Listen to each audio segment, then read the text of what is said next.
Formação das classes em Luanda. Então, a partir daí, já tínhamos 3 classes em Luanda. Posteriormente, esses jovens que mencionamos, que foram presos no Puri, alguns vieram do Bungo, lá mesmo no Uji. E foi esse número que totalizou 300 elementos. Eles criaram a 3ª classe, a classe da Kalemba. Além da classe central, a primeira classe a surgir em Luanda foi a classe do Ambrizete, Musek Mota, constituída pelos irmãos do Inzeto. Esses irmãos se uniram a outros irmãos provenientes de diferentes localidades, mas os militares vindos de outras regiões logo perceberam o crescimento da igreja em Luanda, que já contava com 3 classes. Em seguida, uma nova classe surgiu nas imediações das bombas da Terra Nova, a 4ª classe. No dia 4 de junho de 1962, quando o dirigente saiu do sul de Angola para Luanda, ele encontrou essas 4 classes. Foram essas 4 classes que o receberam e apresentaram a ele a forma como trabalhavam. Reestruturação da igreja de Luanda. Mais tarde, o dirigente veio a alterar o nome destas classes, pois no dia 17 de março ocorreram eventos que abalaram a igreja de Luanda. A partir daí, começaram as prisões e os desterros em Luanda. Num futuro próximo, revelaremos os motivos pelos quais os irmãos de Luanda foram presos, bem como para onde foram levados. No entanto, não iremos abordar esse assunto. Para esclarecer, não foram todos os irmãos de Luanda que foram afetados, mas sim os tocoístas que viviam nos museques naquela época. Houve um evento que abalou a comunidade e as autoridades interviram, prendendo-os e exilando-os para várias regiões. Os milagres ocorridos no meio desses irmãos não serão abordados neste vídeo. A partir de 1953, esses irmãos foram dispersos e gradualmente começaram a regressar quando o dirigente retornou do sul de Angola em 1962. Essa foi uma das razões que levou o dirigente a reestruturar as classes, pois os irmãos já haviam retornado. Para aqueles que foram exilados para o norte, o dirigente criou a classe norte. Aqueles que foram enviados para Malange, nas Lundas e outras áreas adjacentes, formaram a classe leste e sudeste. Os que foram enviados para o sul foram chamados para constituir a classe sul. Os irmãos que estão junto ao mar, como os do Ambrizete e todos os que pertencem à costa, foram convocados para formar a classe oeste. A partir desse momento, as antigas classes de Luanda passaram a ser norte, sul, leste e oeste. E tinha não apenas 12 escreventes na direção central, mas também outros 12 elementos selecionados, totalizando 24 pessoas. Em cada classe foram escolhidos 3 irmãos. Estes formaram a reunião dos 24. Mais tarde, foi estabelecida a reunião dos 120 anciãos. Assim, os assuntos provenientes das classes precisavam passar pela reunião dos 12 escreventes, que os encaminhavam para os 24, e estes, após resolverem os casos respectivos, enviavam-nos aos 120. Posteriormente, o dirigente ordenou a compra de 24 livros de registro, destinados a registrar todos os fiéis tocoístas de Angola. Quando planeamos algo, nem sempre se cumpre, salvo a vontade de Deus. Quando o dirigente partiu para as terras do norte para convocar os povos que haviam abandonado suas casas devido à guerra, a situação mudou significativamente. Em 1962, fui convocado pelas autoridades que me disseram: "Olha, na sua terra há uma guerra. Brancos e negros estão se matando. Mas por quê? Existe uma rivalidade entre eles e muitos brancos e negros já perderam suas vidas.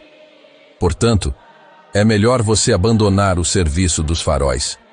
Volte para o norte de Angola e comece a convocar o povo, pois todos fugiram, brancos, negros e mulatos. Vá lá e chame-os, pois você é muito conhecido. Veja se consegue fazer com que algumas pessoas se apresentem às autoridades." "Sim, senhor." Decidi deixar os faróis imediatamente e parti para Luanda. O Estado me providenciou um carro e soldados e 4 jeepons, e nós fomos para a mata, chamando incessantemente até chegarmos à fronteira com a República Democrática do Congo. Meu filho até foi ao Congo ex-belga para chamar os refugiados. Finalmente, muitas pessoas começaram a se apresentar e o Estado declarou: Agora está tudo bem. Você pode voltar para Luanda. E assim fiz. Foi decidido que o dirigente deveria ir para a Europa e, em 18 de julho de 1963, o dirigente partiu para Portugal, por ordem do presidente do Conselho de Ministros, Dr. António de Oliveira Salazar. Não podemos esquecer que, naquela época, tinha apenas 4 classes.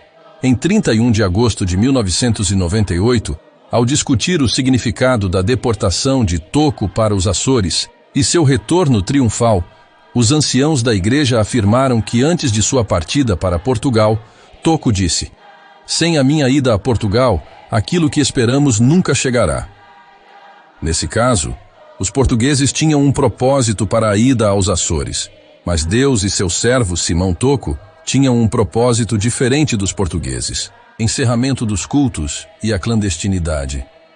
Concluído o ano de 1963, em janeiro de 1964, enquanto celebrava-se o fim do ano anterior, surgiram algumas confusões dentro da igreja. No entanto, os tocoístas não foram responsáveis por esses conflitos. Os traidores e informantes mentiram às autoridades, alegando que houve uma luta entre os tocoístas, resultando na morte de uma pessoa. As autoridades portuguesas tomaram medidas para acabar com os cultos. Quando o dirigente saiu, a igreja contava com um total de 8.000 fiéis tocoístas. Esse número cresceu progressivamente, chegando a 40.000 em 1971 e dobrando para 80.000 fiéis em 1975. Mesmo com o encerramento dos cultos, as pessoas voltaram a orar nas consolações e nos bairros. A época chamava-se de Consolações, como foi mencionado no início, e era nesses locais que enviava-se os pregadores para fortalecer os crentes. Apesar do medo presente nos crentes, eles não deixaram de adorar a Deus. Nesse ponto, a PIDE enviou seus agentes secretos para monitorar os movimentos dos crentes e identificar os locais de reunião. Revitalização do Colégio Apostólico dos 12 Mais Velhos.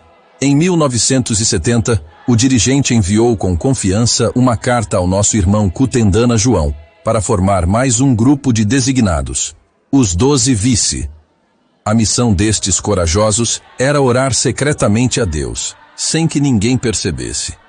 Quando chegamos em 5 de fevereiro de 1971, o dirigente enviou outra carta com total convicção, contendo os nomes dos novos 12 mais velhos. Ele os encorajava a se levantarem novamente e erguerem o trabalho com determinação. São eles: Ensuamani Miguel Daniel, Samuel Capitão, Panzo Filemon, Lando André, Mavinga Felipe e Puto Simão.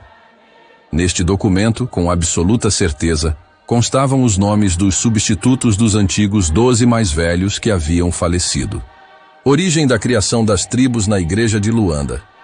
Eles consideram com confiança que a partir desse momento o caminho estava aberto para receber as correspondências do dirigente. Quando chegava alguma carta, eles fotocopiavam com toda a certeza e distribuíam nas diversas localidades.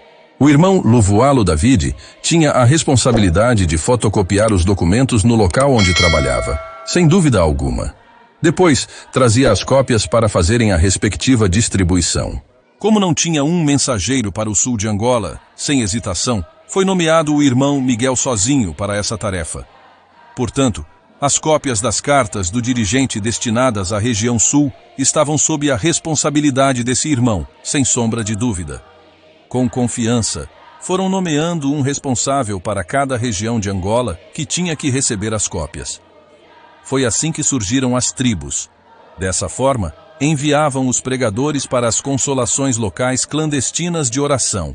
Com convicção, através dessas cartas, também enviavam todas as recomendações que deviam ser distribuídas, até que conseguiram reunir as 17 classes. Nessa altura, quando o dirigente regressou dos Açores, os irmãos do Golfe foram pedir-lhe para ter uma classe independente. Essa classe completou as 18 classes existentes na igreja de Luanda. Por isso temos ouvido 18 classes e 16 tribos. Novas prisões e desterros. Em dezembro de 1971, apresentaram queixa às autoridades afirmando que os tocoístas estavam a contribuir financeiramente para apoiar os movimentos de Agostinho Neto e Holden Roberto. Como resultado, os 7 mais velhos foram presos e levados para a prisão da PIDE-DGS. Após serem julgados, negaram essas acusações, pois viemos a Luanda com o propósito de ministrar a palavra de Deus, não de recolher fundos para movimentos armados. Durante o julgamento, eles, cientes de que os tocoístas não fumavam deliberadamente perto deles, chegando mesmo a lançar o fumo dos seus cigarros em seus rostos, enquanto questionavam: diga a verdade. Vocês costumam contribuir financeiramente ou não? 6 meses depois, mais irmãos foram presos. Panzo Filemon, Muanga Pedro, Lando André e Fernando Manzambi foram incluídos nesse grupo. Posteriormente, juntaram-se os irmãos Vemba Ambrósio, Cutendana João e Mfinda. Todos foram colocados no mesmo quarto. Um dia o irmão Mfinda teve um sonho na prisão. Como já mencionei anteriormente, Deus tem revelado coisas através de sonhos na igreja. No entanto, é importante analisar cuidadosamente esses sonhos, para determinar se são realmente inspirados por Deus ou não. O irmão Mfinda sonhou que foram enviados para São Nicolau. Todos eles duvidaram e disseram: esse sonho é fruto da tua imaginação. Vamos sair daqui e não iremos para São Nicolau. E o Cutendana João disse: eu também tive outro sonho. Em meu sonho, fomos levados para trás da prisão, escalamos as paredes e encontramos uma saída, seguindo então para as nossas casas. E todos afirmaram: este aqui teve um excelente sonho, o verdadeiro sonho é este. E ignoraram o sonho do irmão Mfinda, que ficou envergonhado. No entanto, irmão Manzambi o encorajou para que não se desanimasse. Uma semana depois, tiveram um outro sonho que foram colocados em um carro com destino a São Nicolau. Mas assim que saíram da prisão, foram substituídos por outros 12 mais velhos, e no meio deles havia uma menina. Ao acordar, foi compartilhado com os demais o sonho semelhante ao do irmão Mfinda, e ninguém conseguiu contestar. Passou algum tempo e foram chamados: todos os tocoístas saiam. Ao saírem, foram colocados em um caminhão sem pagamento e levados até a 7ª esquadra.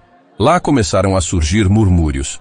Olha, eles estavam realmente indo para São Nicolau, enquanto outros diziam: não, é lá onde receberemos a liberdade. Nesse momento, encontraram um branco que os tranquilizou. Ele também não tinha certeza se ficariam ali, pois disse que estavam apenas de passagem. No dia seguinte, quando esse mesmo branco chegou, abriu a janela e disse: vamos, preparem suas coisas, pois o navio que os levará a São Nicolau já chegou. Foi então que seus corações se encheram de confiança. E ao saírem, perceberam-se de que, na verdade, foram substituídos na prisão por outros 12 mais velhos. Esta mensagem encontraram em São Nicolau a informação de que, olha, embora estejam aqui, ainda estão a vir outros mais velhos que também foram presos. No regresso, depois do 25 de abril de 1974, foram recebidos pelas classes e tribos da igreja com grande regozijo. Quando o dirigente regressou dos Açores, foi nesta altura que se fez sentir a poderosa ação das classes e das tribos em Luanda. A partir daí, cada membro foi encaminhado para a sua classe, e todos os seus problemas foram resolvidos lá. A classe corresponde perfeitamente ao local de residência de cada membro. Agora, a tribo está diretamente ligada à sua localidade de origem. Os irmãos da tribo do Bembe não podem pertencer à tribo de Maquela do Zombo e vice-versa. No entanto, há uma observação importante na tribo de Maquela do Zombo, que, para além de controlar aquela região, também vela pelos irmãos do Congo Democrático e Intaya. É esta diferença marcante que existe na tribo de Intaya Maquela do Zombo, onde encontra-se pessoas de todas as origens. Não percam nenhum dos nossos vídeos interessantes e informativos sobre a história do tocoísmo e as experiências dos nossos queridos anciãos. Se inscrevam no nosso canal para receberem notificações sempre que lançarmos um novo conteúdo. Obrigado por nos acompanhar e esperamos vê-los em breve. Agradeço a todos por estarem conosco hoje. Que a paz e as bênçãos do Altíssimo estejam sempre convosco. Até a próxima.